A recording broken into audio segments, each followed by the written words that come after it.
Hello बच्चों, आप लोगों का नीट का एग्ज़ाम 5 मई 2024 को, जो कि अब परसों आने वाला है, आज 3 मई 2024 है।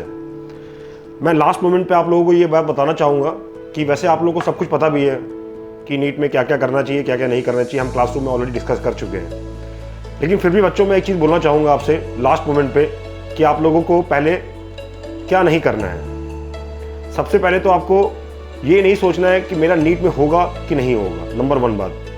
क्योंकि ज़्यादातर बच्चे इसी चीज़ को लेके पैनिक होते हैं कि यार क्या होगा, पेपर कैसा आएगा, डिफ़िकल्ट आएगा, आसान आएगा, जो कि आपके कंट्रोल में नहीं है।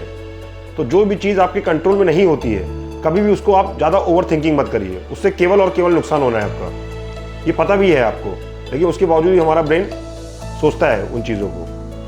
ज़्यादातर एवरेज बच्चे जो होते हैं पढ़ाई में, जिन्होंने बहुत मेहनत करी होती है, वो ज़्यादा सोचते हैं। क्योंकि जो मेहनत ज़्यादा एफर्ट करेगा वही ज़्यादा सोचेगा भी कि यार मेरा एग्ज़ाम में इस बार हो जाए, पेपर ऐसा आएगा वैसा आएगा। देखिए पेपर कैसा भी है, जिसने साल भर कंसिस्टेंटली एफर्ट किया हुआ है, ऑनेस्ट एफर्ट्स डाले हुए हैं अपने पढ़ाई में, सारे सब्जेक्ट में, फिजिक्स में, केमिस्ट्री में, बायोलॉजी में, निश्चित रूप से मान के चलिए वो सफल जरूर होगा। असफल कभी नहीं होता है वो।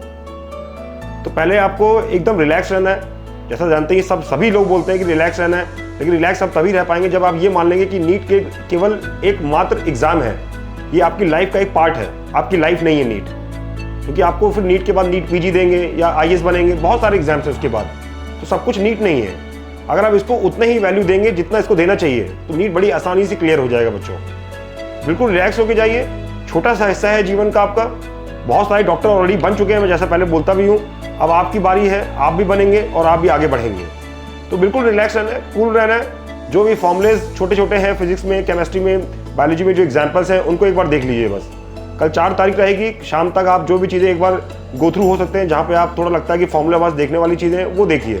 बहुत पैनिक मत करिए, नहीं होता कोई दिक्कत की बात नहीं है। ऐसा कोई आप बहुत बड़ी चीज़ नहीं हार जाएंगे जीवन में, और हो भी जाएगा तो कोई बहुत बड़ी चीज़ नहीं पालेंगे आप। क्योंकि नीट एक एग्जाम है मात्र। जैसे आप स्कूल में एक देते हैं, 10th देते हैं, 11 देते हैं, 12 देते हैं, लाइफ यहीं खत्म नहीं हो जाती है। लाइफ आपको 12 मौका देती है आगे बढ़ने का। जब आप ये दिमाग में डाल देंगे कि सफलता ठीक है मिलती है, मैंने पूरा एफर्ट किया है, ईमानदारी से एफर्ट किया है और अच्छा जाना है, नहीं जाना है कि क्या होगा ये मुझे नहीं पता, बस मैं कल अपना बेस्ट दूंगा या दूंगी। जब भी मेरा 5 तारीख को होगा तो मेरा बेस्ट एफर्ट होगा। पेपर में सबसे पहले देखिए, अगर बात करूं मैं, आपको पता है section A section B already exam में आ रहा है। तो पहले बायोलॉजी, फिर केमिस्ट्री और फिर फिजिक्स। लेकिन मेरा ये मानना है कि पहले आपको एक बार देख लेना चाहिए पेपर में। जैसे बायोलॉजी में जो आसान क्वेश्चन है पहले कर लीजिए, जो लंबे स्टेटमेंट वाले हैं उनको छोड़ दीजिए। उसी तरीके से केमिस्ट्री में जो आसान क्वेश्चन हैं, ईजी हैं, फॉर्मुला बेस्ड हैं, उनको पहले कर लीजिए। फिर उसी तरह फिजिक्स में जो आसान है उनको पहले कर लीजिए। तो राउंड 1 में अगर आप सारे आसान एक बार देख लेंगे तो आपको फायदा होगा। कभी कभी क्या होता है कि कुछ बच्चों की बायोलॉजी स्ट्रेंथ होती है, उनको लगता है कि बायोलॉजी हमारी बहुत अच्छी है, तो हम बायोलॉजी में जुटे रहते हैं वो, और बायोलॉजी थोड़ी सी लेंदी हो जाती है, डिफिकल्ट हो जाती है, और फिजिक्स कंपैरेटिवली ज़्यादा आसान होती है। तो बाद में उनको मौका नहीं मिल पाता है और फिजिक्स का पेपर छूट जाता है उनका, या फिजिक्स में सिली मिस्टेक कर देते हैं। तो इससे क्या होगा कि जब आप सारे सेक्शन के आसान क्वेश्चन कर लेंगे तो आपको पता चल जाएगा कि कौन सा सब्जेक्ट आसान बना हुआ है। तो उससे फायदा ये आपका, एटलीस्ट कम से कम इजी क्वेश्चन गलत नहीं होगा। इसका ध्यान रखना है। ये सब्जेक्ट की बात कर रहा हूँ मैं। बाकी प्रॉपर नींद लेनी है 4 तारीख को, बिल्कुल एग्जाम की तरह। ये नॉर्मल जैसे आप टेस्ट देते थे ओझा क्लासेस में, बिल्कुल वैसे ही देना है। कोई पैनिक नहीं करना है कि हम लोगों ने साल भर एफर्ट किया हुआ है, सालों बहुत टेस्ट दिए हुए हैं हम लोगों ने, रिग्रेस हार्ड वर्क किया हुआ है। निश्चित रूप से ईश्वर आपको सफल करेगा। तो बिल्कुल प्रॉपर नींद, रिलैक्स, और अच्छी से एग्जाम में जाइए। सुबह ड्रेसिंग में आपको बता दूं कि एकदम स्लीपर, नॉर्मल स्लीपर पहनिएगा। कोई भी वॉच, मोबाइल और भी किसी प्रकार का इलेक्ट्रॉनिक गैजेट अपने पास मत रखिएगा।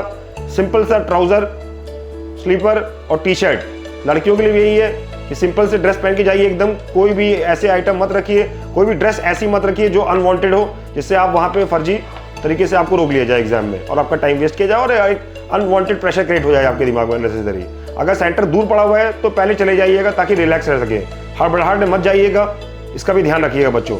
बाकी एकदम आराम से दीजिए। हम लोगों ने साल भर बहुत रिग्रेस हार्ड वर्क किया है। ओझा क्लास के जितने भी टीचर्स हैं और आप लोगों ने मिल के हम लोगों ने पूरी जान लगाई है, और निश्चित रूप से मैं मानता हूं कि आप लोग सफल होकर आएंगे। ये मेरी ब्लेसिंग्स है। ओझा क्लासेस हर टीचर की ब्लेसिंग्स है कि आप सेलेक्ट होकर आए, ईश्वर की ब्लेसिंग्स है, और आप निश्चित रूप से सफल होकर आएंगे। ऑल द बेस्ट बच्चों।